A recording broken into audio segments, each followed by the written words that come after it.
Salve a tutti, siamo la Regione Lombardia.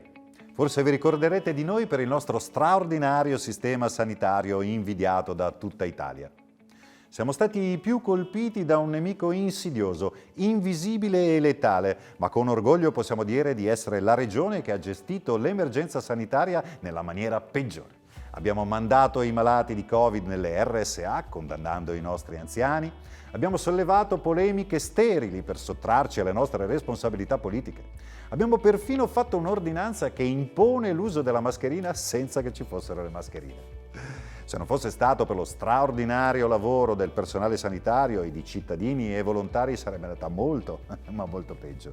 Ma la nostra incompetenza non può fermarsi ora. Noi dobbiamo e possiamo fare peggio di così.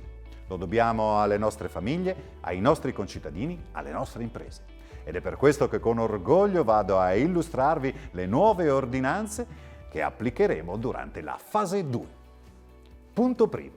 L'uso della mascherina è obbligatorio. Se non avete la mascherina potete usare una sciarpa. Se non avete una sciarpa potete usare le mani. E se non avete le mani, non è mica colpa della Regione Lombardia. Punto 2.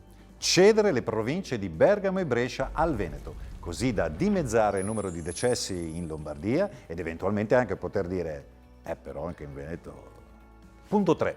Nei centri anziani la mortalità è del 40%, nelle sale bingo è dello 0%. Ecco perché abbiamo pensato di spostare metà degli anziani dai centri alle sale bingo, ottenendo così una percentuale del 20% ciascuna. Un po' per uno non fa male a nessuno. Bingo! Punto 4. Dato che i malati di Covid rischiano di infettare il resto della famiglia sana, formeremo dei nuovi nuclei familiari esclusivamente positivi o esclusivamente negativi. Se Franco è positivo, lo facciamo sposare con la Carla, che è positiva. Pedro, il marito di Carla, che mi è negativo, lo facciamo mettere assieme alla Teresa, che è negativa. Per i single non cambia nulla, ma stiamo pensando a un Tinder per positivi e un Tinder per negativi.